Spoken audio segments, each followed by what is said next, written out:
మీకు మెగా డిఎస్సిలో జిల్లా నుంచి 12వ ర్యాంక్ రావటం మీకు ఎలా అనిపిస్తుంది?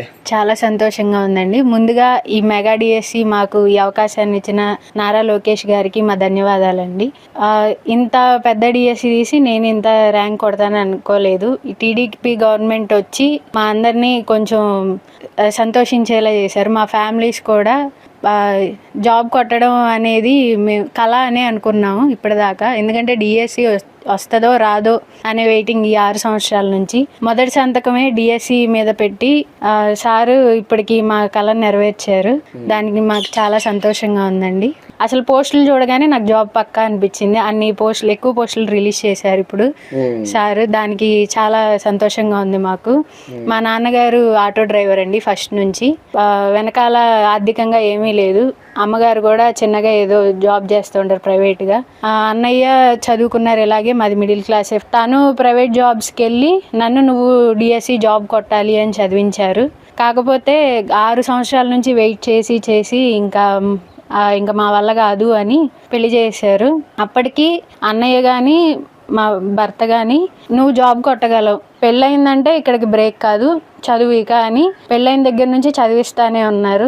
అలాగే నేను జాబ్ కొట్టి వాళ్ళకి ఇంతకాలం నా మీద నమ్మకం పెట్టుకున్నారు. అది నేను నిలబెట్టుకున్నానని నాకు చాలా సంతోషంగా ఉంది. ఫస్ట్ సార్ అన్న మాట నిలబెట్టుకున్నారు. అక్కడికి చాలా సంతోషంగా ఉంది. అంటే ఇంత త్వరగా వచ్చిద్ది అని కూడా అనుకోలేదు. ఎందుకంటే చాలా లాంగ్ ప్రాసెస్ ఇప్పటికీ డిఎస్సి అనేది. ఇప్పటికీ ఫాస్ట్గానే మూవ్ అవుతుంది. మొత్తం మధ్యలో కొన్ని అవాంతరాలు అడ్డంకులు వచ్చినా దాన్ని అధిగమించి డిఎస్సిని కంప్లీట్ చేయడానికే చూస్తున్నారు. ఇప్పటికే చాలా ఫాస్ట్ ప్రాసెస్ ఇది. నాకైతే చాలా సంతోషంగా ఉందండి. మా ఫ్యామిలీలో నేను ఫస్ట్ ఆడపిల్లని డిఎస్సి జాబ్ సాధించిందని. గవర్నమెంట్ జాబ్ అనే కానీ ఎవ్వరూ లేరు. వెనకాల నుంచి ఎంతమంది ఎన్ని మాటలన్నా అమ్మ నాన్న లేదు మా అమ్మాయి జాబ్ సాధించిద్ది అని అందరూ నమ్మి ఇప్పటికీ నా మీద నమ్మకం ఉంచబట్టి జాబ్ సాధించగలిగాను. ఎందుకంటే ఇంత పెద్ద అవకాశం ఇంకా ఎవరు ఇవ్వలేరండి ఇప్పట్లో. మాకు జాబ్ కొట్టడానికి తక్కువ పోస్టులు ఇచ్చినా భయపడే వాళ్ళం, కష్టపడే వాళ్ళం, వచ్చిద్దా రాదా అని భయపడే వాళ్ళం. ఇంత పెద్ద డిఎస్సి ఇవ్వడం వల్ల కొంచెం కాన్ఫిడెంట్గా రాయగలిగాం. గవర్నమెంట్కి మీరే చెప్తాను. చంద్రబాబు నాయుడు గారు అంటేనే ఎడ్యుకేషన్ డిపార్ట్మెంట్ మొత్తం చాలా బాగుండిద్దండి. దాంట్లో ఇది ఫస్ట్ స్టెప్. ఈసారి గవర్నమెంట్ వచ్చిన తర్వాత అటు లోకేష్ గారు కానీ ఇటు ఇప్పుడు జాయిన్ అయ్యే టీచర్స్గా మేము కానీ స్కూల్స్ని తీర్చిదిద్దుతాం మళ్ళీ అని చెప్పగలుగుతున్నాను. ముందుగా నారా లోకేష్ గారికి మేము ధన్యవాదాలు చెప్పాలండి.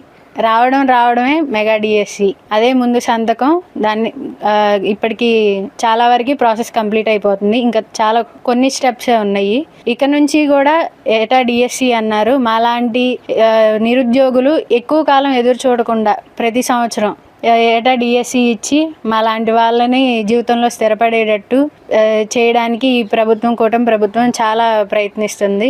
వాళ్ళకి ఉద్యోగాలు ఇవ్వాలనేదే కూటమి ప్రభుత్వం ఆలోచిస్తుంది. నారా లోకేష్ గారు అన్ని పోస్టులు తీస్తారని మీరు అనుకున్నారు? ఇది మాత్రం చాలా పెద్ద డిఎస్సి.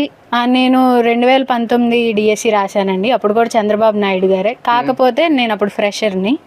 అప్పుడే నేను 2 టెట్లు డైట్లో ఉండగానే రాశాను. జగన్మోహన్ రెడ్డి గారు వచ్చినప్పుడు డిఎస్సి అసలు వేసారమ్మా? అసలు డిఎస్సి నోటిఫికేషన్ అనేది వచ్చింది కానీ ఎగ్జామ్ జరగలేదు, ప్రాసెస్ ఏది సరిగ్గా లేదండి. అప్పుడు అందరం బాగా ఆందోళన చెందాం. ఇంత తక్కువ టైమా, ఇంత తక్కువ పోస్టులా, వస్తుందా రాదా, ఈ మనోవేదన ఎక్కువ ఉండేది. ఇంకా నారా లోకేష్ గారు ఫస్ట్ సంతకం డిఎస్సి అనే మాట వినగానే ముందు మేమందరం కూటమి ప్రభుత్వానికే ఓట్లేసాము. అలాగే మెజారిటీతో గెలిచింది. మాకు డిఎస్సి వచ్చింది. చాలా సంతోషం అండి. అక్కడికి